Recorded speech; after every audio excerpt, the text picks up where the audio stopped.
ಜನರಿಗೋಸ್ಕರ ಸರ್ಕಾರ ಕೆಲಸ ಮಾಡ್ತಿದ್ರೆ ನಾವು ಅದನ್ನೇ ಮಾಡಬಹುದು. ನಾನು ಇಲ್ಲಿ ಏನ್ ಹೇಳಕ್ ಇಷ್ಟಪಡ್ತಿದ್ದೀನಿ, ನಾನು ಇಲ್ಲಿ ಹೇಳ್ತಿರೋದೇನು ಅಂದ್ರೆ $60 ಇದ್ದ ಕಚ್ಚಾ ತೈಲ $120 ಪ್ರತಿ ಬ್ಯಾರಲ್ ಹೋಗಿ ಇವಾಗ $90 ಬಂದಿದೆ.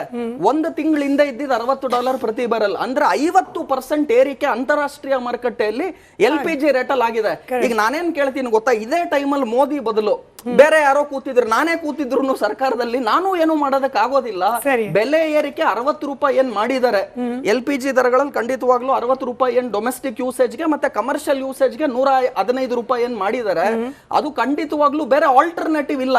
ಏನ್ ಮಾಡ್ಬೇಕು ನೀವು, ಸರ್ಕಾರ ದಿವಾಲಿ ಆಗ್ಲಿ ಅಥವಾ ನಾವು ಬಾಂಗ್ಲಾದೇಶ ಪಾಕಿಸ್ತಾನ ತರ ಮಾಡಬೇಕು, ಸಾಲ ಮಾಡ್ತೀವಿ ಬೇರೆ ಕಡೆಯಿಂದ, ನಮ್ ದೇಶ ಮುಂದೆ ಏನಾಗುತ್ತೋ ನಮಗ್ ಬೇಡ, ಆ ತರ ಏನಾನ ಯೋಚನೆ ಮಾಡಿದ್ರೆ ಅವಾಗ ಸಬ್ಸಿಡಿ ಕೊಟ್ಕೊಂಡು ನೀವು ಬೇಕಾದ್ರೆ ಮೇಂಟೈನ್ ಮಾಡಬಹುದು. ಇನ್ನೊಂದು ಪ್ರಶ್ನೆ ಕೇಳಿದೆ ಸರ್, ಅದಕ್ಕೆ ಪೂರಕವಾಗಿ ಒಂದು ಆಡಿಯೋ ಪ್ಲೇ ಮಾಡಕ್ ಕೂಡ ಇದೆ. ಅದಾದ್ಮೇಲೆ ಮತ್ತೆ ನಾನು ಆ ಪ್ರಶ್ನೆಯನ್ನು ರಿಪೀಟ್ ಮಾಡ್ತೀನಿ. ಬಟ್ ನೀವು ಹೇಳಿದ್ರಲ್ಲಿ ಒಂದು ಅಂಶವನ್ನ ನಾನು PV ಹರಿ ಸರ್ ಇಂದ ಸ್ಪಷ್ಟೀಕರಣ ತಗೊಳ್ಳೋಕೆ ಪ್ರಯತ್ನ ಪಡ್ತಿದ್ದೀನಿ. ಸರ್, ಅಮೆರಿಕ 4 ವಾರಗಳಲ್ಲಿ ನಾವು ಯುದ್ಧಕ್ಕೊಂದು ಇತ್ಯರ್ಥ ಮಾಡ್ತೀವಿ ಅಂತ ಹೇಳಿ 1 ವಾರ ಕಳೆದು ಹೋಗಿದೆ.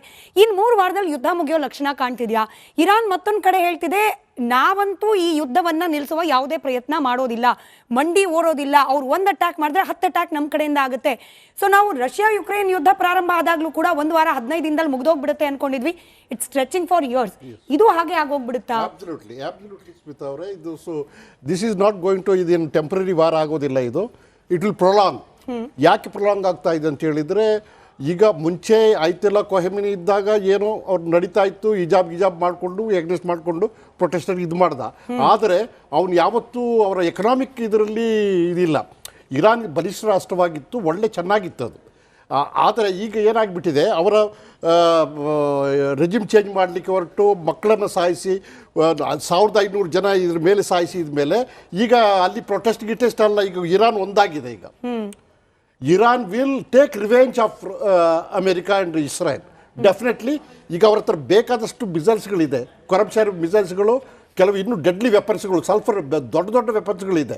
ಅದನ್ನು ಇನ್ನೂ ಅವರು ಹೊರಗೆ ಬಂದಿಲ್ಲ. ಚೀಪ್ ರೇಟೆಡ್ ಮಿಸೈಲ್ಸನ್ನು ಬಿಟ್ಟು ಇದು ಮಾಡ್ತಾ ಇದ್ದಾರೆ. ಈಗ ಇದು going to continue. It's going to continue for my assessment as a military. I was in army and I know ಇವ್ರದ್ದು ಕೆಪಾಸಿಟಿ ಏನಿದೆ, ವಾರ್ ಮೆಷಿನರಿ ಕೆಪಾಸಿಟಿ ಇನ್ನೂ ಇದೆ. They are going to fight till the last. ಅವರ ಒಂದು ಸ್ವಾಭಿಮಾನದ ಪ್ರಶ್ನೆ ಆಗಿಬಿಟ್ಟಿದೆ ಇರಾನ್ದು. So we have to suffer. ನಾವು ಸಫರ್ ಮಾಡಲೇಬೇಕು. ನಾವು ಇಂಡಿಯಾ ಒಬ್ಬರೇ ಅಲ್ಲ, ಎಲ್ಲರೂ ಸಫರ್ ಮಾಡಲೇಬೇಕು. As far as the India is concern, ನಾನು ಕೆಲವರು ಎಲ್ಲರೂ ಬೇರೆ ಬೇರೆ ಸೋಷಿಯಲ್ ಮೀಡಿಯಾದಲ್ಲಿ ನೋಡ್ತಾರೆ, ಇಂಡಿಯಾ ವಿಲ್ ಈ ಪೆಟ್ರೋಲ್ ಪ್ರೈಸಸ್ಗಳು, ಗ್ಯಾಸ್ ಇವೆಲ್ಲ ಸ್ಥಿರವಾಗಿ ಇಡಲಿಕ್ಕೆ ಮ್ಯಾನೇಜ್ಮೆಂಟ್ ಆದಷ್ಟು ಮಾಡ್ತಾ ಇದ್ದಾರೆ. ಹರ್ದೀಪ್ ಜಗದೀಶ್ ಪುರಿ ಅವ್ರ ಮಾತುಗಳನ್ನು ಕೇಳಿದೆ ನಾನು. ನಮ್ಮಲ್ಲಿ ರಿಸರ್ವ್ಸ್ಗಳು ಏನಿದೆ, ಸ್ಟ್ರಾಟಜಿಕ್ ರಿಸರ್ವ್ಸ್ ಹೇಳ್ತೀವಿ, ಇಂಥ ಸನ್ನಿವೇಶಗಳಿಗೆ ರಿಸರ್ವ್ಸ್ ಮಾಡಿಟ್ಟಿದ್ದಾರೆ. ನಮ್ಮಲ್ಲಿ ಕೆಲವು ಈ ಆತ್ಮನಿರ್ಭರತೆ ಇನ್ಮೇಲೆ ಮಾಡಬೇಕು ನಾವು, for either producing the energies like hydro energies, electricity, ಕೋಲ್ ಇಂಡಸ್ಟ್ರೀಸ್ ನಡೆಸಲಿಕ್ಕೆ. ಇನ್ನು ಇದನ್ನು ಮ್ಯಾನೇಜ್ ಮಾಡ್ತಾರೆ ಅವರು, ಇಂಡಿಯಾದವ್ರು ಖಂಡಿತ ಮಾಡೇ ಮಾಡ್ತಾರೆ ಇದು. ಆದರೆ ಈ ಟ್ರಾನ್ಸ್ಪೋರ್ಟಲ್ಲಿ ಏನು ನಾವು ನೋಡ್ತಾ ಇದ್ವಿ ಪೆಟ್ರೋಲ್, ಅದು this may go of in near future. ಅದಕ್ಕೆ ಈವನ್ ಯಾವ ಗವರ್ಮೆಂಟು ಏನು ಮಾಡಲಿಕ್ಕೆ ಆಗೋದಿಲ್ಲ. ಬಟ್ ಈ ಜಾಮನಗರಗಳಾಗಲಿ, ವಿಶಾಖಪಟ್ಟಣ ಎಲ್ಲೆಲ್ಲಿ ಇದೆ ರಿಸರ್ವ್ಸ್ ಎಲ್ಲೆಲ್ಲ ಇಟ್ಟಿದ್ದಾರೆ, ಆ ರಿಸರ್ವ್ಸ್ ಅವ್ರ ಪ್ರಕಾರ ಬೇಕಾದಷ್ಟಿದೆ. ಇನ್ನು 3 ತಿಂಗಳ ತನಕ ಹೋಗುತ್ತೆ, ನಾವು ಮ್ಯಾನೇಜ್ ಮಾಡ್ಬೋದು ಅಂತ ಹೇಳ್ತಾರೆ. ಐ ಡೋಂಟ್ ನೋ, ಅದು ಓನ್ಲಿ ರುದ್ರಮೂರ್ತಿ ಅವರು ಹೇಳ್ಬೋದು. ನಮಗೆ ಸಿಕ್ಕಿರೋ ಮಾಹಿತಿ ಪ್ರಕಾರ up to 10 to 15 days maximum ಅಷ್ಟೇನೆ ನಮ್ಮ ಹತ್ರ ಸ್ಟೋರೇಜ್ ಇರೋದು ಭಾರತದ ಹತ್ರ. ಅದನ್ನು ಕೂಡ ತೆಗೆಯೋ ಪ್ರಯತ್ನ ಮಾಡಲಿಲ್ಲ, ತೀರಾ ಎಮರ್ಜೆನ್ಸಿ ಅಂತ ಬಂದಾಗ ಮಾತ್ರ ತೆಗಿಲಿಕ್ಕೆ ಅವಕಾಶ ಅಂತ ಹೇಳಿ. ಮೇಡಮ್, ಒಂದ್ ಕಡೆ ಇವಾಗ ಇರಾನು ಕೂಡ ಸ್ಟೇಟ್ಮೆಂಟ್ ಹೇಳ್ತಾ ಇದೆ, ಟ್ರಂಪ್ 4 ವಾರ ನಾನು ಕಂಟಿನ್ಯೂ ಮಾಡ್ಬೋದು, ಯುದ್ಧವನ್ನ ಅಷ್ಟಕ್ಕೆ ಮುಗಿಸ್ತೀನಿ ಅಂತ ಹೇಳಿದ್ರೆ, ಇರಾನ್ ಹೇಳುತ್ತೆ 6 months ವರೆಗೂ ನಾವು ಪ್ರಿಪೇರ್ಡ್ ಇದೀವಿ ಅಂತಾನು ಕೂಡ ಇರಾನ್ ಸ್ಟೇಟ್ಮೆಂಟ್ ಹೇಳ್ತಾ ಇದೆ. 6 ತಿಂಗಳು ಏನಾನ ಈ ಯುದ್ಧ ಕಂಟಿನ್ಯೂ ಆದ್ರೆ ಬೇಡ, ಟ್ರಂಪ್ ಪ್ರಕಾರನೇ ತಗೊಂಡು 4 ವಾರ, ಈಗ ತಾನೇ ನಾವು 1 ವಾರ ದಾಟಿ 2ನೇ ವಾರದಲ್ಲಿ ಇದೀವಿ, 4 weeks ಏನಾನ ಯುದ್ಧ ಕಂಟಿನ್ಯೂ ಆದ್ರೆ ಈಗಿರುವ ಕ್ರೈಸಿಸ್ ಏನಿದೆ ಖಂಡಿತವಾಗ್ಲೂ ಜಾಸ್ತಿ ಆಗೇ ಆಗುತ್ತೆ. ಆಮೇಲೆ ಸರ್ಕಾರವೂ ಕೂಡ ಎಷ್ಟೇ ಸಬ್ಸಿಡಿಗಳನ್ನು ಪ್ಲಾನ್ ಮಾಡ್ಬೋದು, ಆಲ್ಟರ್ನೇಟಿವ್ ಫ್ಯೂಯಲ್ಸ್ ಅಂತ ಇವಾಗ ಎಷ್ಟೊಂದು ಚೆನ್ನಾಗಿ ಅವ್ರು ಹೇಳಿದ್ರಲ್ಲ, ಇದು ಯಾವುದೂ ಕೂಡ ನಾವು ಇಮಿಡಿಯೇಟ್ ಆಗಿ ಮಾಡೋದಕ್ಕೆ ಆಗೋದಿಲ್ಲ. ಈಗ ನಾವು ಹೇಳ್ತೀವಿ ಗ್ರೀನ್ ಎನರ್ಜಿ ಉಪಯೋಗಿಸಿ, ಹೈಡ್ರೋಜನ್ ಉಪಯೋಗಿಸಿ, ಅಥವಾ ನೀವು ಇವಾಗ ಫಾರ್ ಎಕ್ಸಾಂಪಲ್ ಸೋಲಾರ್ ಅನ್ನ ಬಳಸಿ, ಇದು ಯಾವುದೂ ಕೂಡ ನಾಳೆ ಬೆಳಿಗ್ಗೆ ಚೇಂಜ್ ಆಗಲ್ಲ. ಈಗ ಫಾರ್ ಎಕ್ಸಾಂಪಲ್ ನೀವು ಪೆಟ್ರೋಲ್ ಡೀಸೆಲ್ ಬದಲು EV ಅನ್ನ ಬಳಸ್ಬಿಡಿ, ಇದು ಹೇಳಕ್ ಈಸಿ, ಎಲೆಕ್ಟ್ರಿಕ್ ವೆಹಿಕಲ್ಸ್ ಉಪಯೋಗಿಸಿ ಅಂತ. ನಾವು ಓಡಿಸೋದು ಪೆಟ್ರೋಲು ಡೀಸೆಲ್ದೆ ಟೂ ವೀಲರು, ಪೆಟ್ರೋಲ್ ಡೀಸೆಲ್ದೆ ಕಾರು, ಮತ್ತೆ LPG ಯ ಕನ್ವರ್ಷನ್ಸ್ ಆಲ್ರೆಡಿ ಪೆಟ್ರೋಲ್ ಡೀಸೆಲ್ಗಳದ್ದು ಎಷ್ಟೋ ವೆಹಿಕಲ್ಸ್ಗಳು ಕೂಡ ಯಾವ್ಯಾವ್ದು LPG ಕನ್ವರ್ಟ್ ಆಗಿದೆ ಅವ್ರಿಗೆ ಖಂಡಿತವಾಗ್ಲೂ ಪೆಟ್ರೋಲ್ ಡೀಸೆಲ್ LPG ಬೇಕೇ ಬೇಕು. ಸೊ ಇದು ಇರೋದ್ರಿಂದ ಈ ನನ್ನ ಸಿಂಪಲ್ ಕನ್ಕ್ಲೂಷನ್ ಏನು ಅಂದ್ರೆ, ಯುದ್ಧ ಜಾಸ್ತಿ ದಿವಸ ನಡೆದಷ್ಟು ಕೂಡ ಇರಾನ್ಗೆ ಏನಾಗುತ್ತೆ, ಇಸ್ರೇಲ್ಗೆ ಏನಾಗುತ್ತೆ ನನಗೆ ಗೊತ್ತಿಲ್ಲ. ಇಂಡಿಯಾಗಂತೂ ಖಂಡಿತವಾಗ್ಲೂ ಜಾಸ್ತಿ ನೆಗೆಟಿವ್ ಎಫೆಕ್ಟ್ ಆಗೇ ಆಗುತ್ತೆ. ಈ ನೆಗೆಟಿವ್ ಎಫೆಕ್ಟ್ ಅಲ್ಲೂ ಕೂಡ ಕೆಲವರು ಪಾಸಿಟಿವ್ ಮಾಡ್ಕೊಳ್ಳೋ ಪ್ರಯತ್ನ ಮಾಡ್ತಿದ್ದಾರೆ. ಸ್ವಾತಿ ಅವರು ಈ ಆಡಿಯೋನ್ ಗಮನಿಸಲೇಬೇಕು. ಕೃತಕ ಅಭಾವವನ್ನ ಸೃಷ್ಟಿ ಮಾಡೋ ಪ್ರಯತ್ನಗಳು ನಾನು ಎಲ್ಲ ಅಂತ ಹೇಳ್ತಿಲ್ಲ, ಕೆಲ ಗ್ಯಾಸ್ ಏಜೆನ್ಸಿಗಳಿಂದ ಮಾಡ್ಲಾಗ್ತಾ ಇದೆ ಅನ್ನೋದಕ್ಕೆ ಪೂರಕವಾಗಿ ಇವತ್ತು ನಮ್ಮ ಪ್ರತಿನಿಧಿ ಸತ್ತಾರ್ ಒಂದು ಗ್ಯಾಸ್ ಏಜೆನ್ಸಿ ಅವರಿಗೆ ಕಾಲ್ ಮಾಡ್ತಾರೆ. ಕಣ್ಣು ಮುಂದೆ ಸಾಕ್ಷಿ ಇದ್ದಾಗ್ಲೂ ಕೂಡ ಯಾವ ರೀತಿ ಸುಳ್ಳುಗಳು ಆ ಕಡೆಯಿಂದ ಬರುತ್ತೆ ಅನ್ನೋದಕ್ಕೆ ಸಾಕ್ಷಿ ಆಡಿಯೋ ಇದೆ, ಆ ಆಡಿಯೋ ಪ್ಲೇ ಮಾಡಿ. ಹಲೋ ಹಲೋ, ಹೇಳಿ ಸರ್. ಈಗ ಲಾರಿಯಲ್ಲಿ ಇರೋದು ಬಿಟ್ಟು ಬೇರೆ ಯಾವುದಿಲ್ವ ಅಲ್ಲಿ ಗ್ಯಾಸ್ ಸಿಲಿಂಡ್ರು?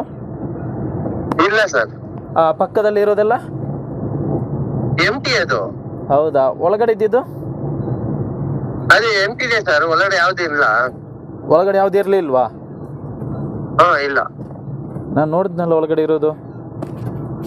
ಯಾವ್ದು ಹೇಳಿ? ಗೋಡಾನ್ ಒಳಗಡೆ ಇತ್ತಲ್ಲ ಅದು? ಗೋಡೌನ್ ಒಳಗಡೆ ಇದ್ದಿದ್ದು ಫೈಬರು 10 kg ಇದು. 10 kg ಇಲ್ಲ ಸರ್, ಗ್ಯಾಸ್ ಇತ್ತಲ್ಲಿ. ಇಲ್ಲ ಇಲ್ಲ ಅಷ್ಟೇ, ಅದು ಇರ್ಲಿಲ್ಲ. ನಾನೇ ನೋಡಿದ್ದೀನಿ ಸರ್, ಅದು 10 kg ಅಲ್ಲ, ಅದು 10 kg sir. Fibre yellow colour. Yellow colour ಅಲ್ಲ, ಅದು ಸೀಲ್ ಆಗಿತ್ತಲ್ಲ, ಕಲರ್ ಅಂತ. ಸೀಲ್ ಆಗಿತ್ತು, ಅದಕ್ಕೆ ಕೇಳಿದೆ. ಸೀಲ್ ಆಗಿರೋದು ಒಳಗಡೆ ಸ್ಟಾಕ್ ಇರುತ್ತ, ಅದು ಒಂದು 50 ಇರುತ್ತೆ ಸರ್ ಅಷ್ಟೇ. ಹೌದಾ? ಹಾ, ಅದು ಬಂದ್ಬಿಟ್ಟು ಹಂಗಾದ್ರೆ ಇವ್ರಿಗೆ ಬರ್ತಾರಲ್ಲ, ಇಲ್ಲೇ ಬರ್ತಾರಲ್ಲ ಅವ್ರಿಗೆ ಕೊಡೋದು ಮೇ ಬಿ. ಯಾರು ಬರ್ತಾರೆ? ಕಸ್ಟಮರ್ಸ್ ಬರ್ತಾರೆ ಸರ್, ಎಮರ್ಜೆನ್ಸಿ ಏನ್ ಮಾಡಕ್ ಆಗಲ್ಲ ಇವಾಗ ಅಂತ ಬರ್ತಾರೆ. ಓ, ಅವ್ರಿಗೆ ಡೈರೆಕ್ಟ್ ಕೊಡ್ತೀರಾ? ಓಕೆ. ಅವ್ರಿಗೆ ಸೇಮ್ ರೇಟಾ ಬೇರೆ ರೇಟಾ? ಕಳಿಸ್ತೀವಿ. ಹೌದು, ಅವ್ರಿಗೆ ಸೇಮ್ ರೇಟಾ ಬೇರೆ ರೇಟಾ? Same rate. ಓಕೆ, ಒಂದ್ ನಿಮಿಷ ರೀ, ಒಂದ್ ನಿಮಿಷ. ಅದೇ ಎಂಟಿದೆ ಸರ್, ಒಳಗಡೆ ಯಾವ್ದು ಇಲ್ಲ. ಒಳಗಡೆ ಯಾವ್ದು ಇರ್ಲಿಲ್ವಾ? ಎಂಟಿ ಸಿಲಿಂಡರು ಯೆಲ್ಲೋ ಕಲರು 10 kg ಅಂತಂದ್ರು. ಬಟ್ ಗೋಡೌನ್ ಒಳಗಡೆ ನಮ್ಮ ಪ್ರತಿನಿಧಿ ಚಿತ್ರೀಕರಿಸಿರೋದು ಇದು ಡೊಮೆಸ್ಟಿಕ್ ಯೂಸೇಜ್ಗೆ ಬಳಕೆಯಾಗುವ ಸಿಲಿಂಡರ್ಗಳ. ಸ್ವಾತಿ, ನಾನು ಏನ್ ಕೇಳಿಕ್ ಹೊರಟಿದ್ದೀನಿ ಅಂದ್ರೆ, ಆಯ್ತು ಕೇಂದ್ರ ಸರ್ಕಾರದ ಜವಾಬ್ದಾರಿ ಕೆಲವೊಂದಷ್ಟನ್ನು ನೀವು ಪಟ್ಟಿ ಮಾಡಿದ್ರಿ, ನಾವು ಒಪ್ಕೊಳ್ತಾ ರಾಜ್ಯ ಸರ್ಕಾರಗಳು ಕೂಡ ಇಂಥ ಪರಿಸ್ಥಿತಿಯಲ್ಲಿ ಜವಾಬ್ದಾರಿಯನ್ನ ಮೆರಿಬೇಕಾಗುತ್ತೆ. When we know that there can be a situation like this, ರಾಜ್ಯ ಸರ್ಕಾರಗಳು ಕೂಡ ಇಂಥ ಕಳ್ಳಾಟಗಳಿಗೆ ಬ್ರೇಕ್ ಹಾಕುವ ಜವಾಬ್ದಾರಿಯನ್ನ ಸ್ವಯಂ ಪ್ರೇರಿತವಾಗಿ ತೆಗೆದುಕೊಳ್ಬೇಕಾಗುತ್ತೆ. ಇಲ್ಲ ನಾವು ಆಗಿದ್ದಾಗ್ಲಿ ಕೇಂದ್ರ ಸರ್ಕಾರವನ್ನು ಬ್ಲೇಮ್ ಮಾಡ್ತೀವಿ, ಆಗಿದ್ದಾಗ್ಲಿ ನಾವು ಮೋದಿಯನ್ನ ಬ್ಲೇಮ್ ಮಾಡ್ತೀವಿ, ಹಿಂಗಾಗ್ಬಿಟ್ಟಿದೆಯಾ ಪರಿಸ್ಥಿತಿ ಅಂತ. ಸ್ಮಿತಾ ಅವರೇ, ಆವಾಗಲೇ ಮೋಹನ್ ವಿಶ್ವ ಅವರು ಹೇಳ್ತಾ ಇದ್ರು, ಇದೊಂದು ಟೆಂಪ್ರವರಿ ಅಭಾವ, ಇದನ್ನು ಸೃಷ್ಟಿ ಮಾಡ್ತಾ ಇರುವಂಥದ್ದು ಎಲ್ಲೆಲ್ಲಿ ಕಾಂಗ್ರೆಸ್ ಸರ್ಕಾರ ಇದೆಯೋ ಅಲ್ಲಿ ಮಾತ್ರ ಅಂತ. ಬಹುಶಃ ಮೋಹನ್ ವಿಶ್ವ ಅವರಿಗೆ ಬೇಸಿಕ್ ಮಾಹಿತಿ ಕೊರತೆ ಇದೆ ಅನ್ಸುತ್ತೆ, ಅದನ್ನು ನಾನು ಎಕ್ಸ್ಪ್ಲೇನ್ ಮಾಡ್ಬಿಡ್ತೀನಿ. ನೀವೇನಾದರೂ ಒಂದು ಗ್ಯಾಸ್